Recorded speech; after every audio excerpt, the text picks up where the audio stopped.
നിങ്ങൾ ഉറങ്ങുമ്പോഴും നിങ്ങളുടെ അക്കൗണ്ടിലേക്ക് പണം വരുന്നുണ്ടോ? ഇല്ലെങ്കിൽ മരിക്കുന്നത് വരെ നിങ്ങൾ പണിയെടുക്കേണ്ടി വരും എന്ന് ഞാൻ പറഞ്ഞാൽ നിങ്ങൾ വിശ്വസിക്കുമോ? അപ്പുവിന്റെയും ബാലുവിന്റെയും കഥയൊന്ന് ആലോചിച്ചു നോക്കൂ. ഇവർ രണ്ടുപേരും വെള്ളം ചുമന്ന് പണമുണ്ടാക്കുന്നവരായിരുന്നു. അപ്പു എന്നും ബക്കറ്റിൽ വെള്ളം ചുമന്ന് പണമുണ്ടാക്കി. ജോലി നിർത്തിയാൽ വരുമാനം നിൽക്കും എന്നതായിരുന്നു അപ്പുവിന്റെ അവസ്ഥ. ബാലു സ്മാർട്ടായിരുന്നു. അവൻ പണിയെടുത്ത ശേഷം ഒഴിവ് സമയത്ത് ഗ്രാമത്തിലേക്ക് ഒരു പൈപ്പ് ലൈൻ പണിതു. പൈപ്പ് ലൈൻ പൂർത്തിയായതോടെ ബാലു ഉറങ്ങുമ്പോഴും അവന് പണം കിട്ടിക്കൊണ്ടിരുന്നു. അവൻ പണിയെടുക്കാത്ത സമയത്തും ആ പൈപ്പിലൂടെ വെള്ളം ഒഴുകി പണം വന്നുകൊണ്ടിരുന്നു. നമ്മളിൽ പലരും ഇന്നും അപ്പുവിനെ പോലെ ബക്കറ്റ് ചുമക്കുന്നവരാണ്.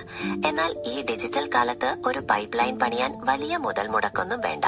ഈസിയായി നിങ്ങൾക്ക് ചെയ്യാവുന്ന 3 കാര്യങ്ങൾ ഞാൻ പറഞ്ഞു തരാം. നിങ്ങളുടെ അറിവ് വിൽക്കുക. നിങ്ങൾക്ക് അറിയാവുന്ന കാര്യം അത് തയ്യലോ ബിസിനസ്സോ ആകട്ടെ, അതൊരു ഡിജിറ്റൽ കോഴ്സായി മാറ്റുക. 2. കൃത്യമായ ഓഹരി നിക്ഷേപങ്ങളിലൂടെ വരുമാനം ഉണ്ടാക്കാൻ പഠിക്കുക. 3. അസറ്റുകൾ. സോഷ്യൽ മീഡിയയോ ബ്ലോഗുകളോ വഴി നിങ്ങൾ ഇല്ലാത്തപ്പോഴും വരുമാനം തരുന്ന ഒരു സിസ്റ്റം. ബക്കറ്റ് ചുമന്ന് മടുത്തെങ്കിൽ ഇന്ന് തന്നെ നിങ്ങളുടെ പൈപ്പ് ലൈൻ പണി തുടങ്ങൂ. കൂടുതൽ അറിയാൻ എന്നെ ഫോളോ ചെയ്യുക.